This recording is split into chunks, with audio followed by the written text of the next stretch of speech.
জুলাই হত্যা মামলার আসামি শহীদ আফ্রিদকে বিশেষ অভিযান চালিয়ে বরিশাল থেকে গ্রেপ্তার করেছে পুলিশ। অপরাধ তদন্ত বিভাগ সিআইডির মুখপাত্র এবং বিশেষ পুলিশ সুপার জসিমউদ্দিন খান কালবেলাকে গ্রেপ্তারের বিষয়টি নিশ্চিত করেছেন। তিনি জানান, সিআইডি অভিযান চালিয়ে তাকে বরিশাল থেকে গ্রেপ্তার করেছে এবং তাকে ঢাকায় আনা হচ্ছে। বরিশাল মেট্রোপলিটন পুলিশের কমিশনার মোহাম্মদ শফিকুল ইসলাম জানিয়েছেন, রাত 10:30টার দিকে ঢাকায় সিআইডি টিম এসে তার মামার বাসা থেকে তাকে গ্রেপ্তার করে ঢাকার উদ্দেশ্যে নিয়ে গেছে। এর আগে গত 17 আগস্ট শহীদ আফ্রিদকে গ্রেপ্তারের জন্য সরকারকে আলটিমেটাম দিয়েছিল জুলাই রেভলিউশনারি অ্যালায়েন্স।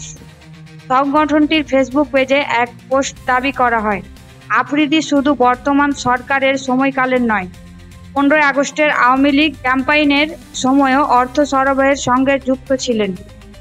জেআরএ এর ফেসবুক পোস্ট আরও বলা হয়, স্বরাষ্ট্র উপদেষ্টা মহোদয় এবং ডিএমপি কমিশনার মহোদয়, জুলাই রেভলিউশনারি অ্যালায়েন্স, প্রাইভেট বিশ্ববিদ্যালয় ন্যাশনাল অ্যাসোসিয়েশন অব বাংলাদেশ এবং জুলাই ঐক্যসহ অন্যান্য জুলাইয়ের সংগঠনগুলোর পক্ষ থেকে আফ্রিদকে গ্রেপ্তারের জন্য আর মাত্র 26 ঘন্টা বাকি। গত 17 আগস্ট কন্টেন্ট ক্রিয়েটর শহীদ আফ্রিদের বাবা এবং বেসরকারি টেলিভিশন মাই টিভির চেয়ারম্যান মোহাম্মদ নাসিরউদ্দিন সাথীকে রাজধানীর গুলশান এলাকা থেকে গ্রেপ্তার করে ঢাকায় মহানগর গোয়েন্দা পুলিশ ডিবি যাত্রাবাড়ি থানায় দায়ের করার একটি হত্যা মামলায় গ্রেপ্তার করা হয়েছে।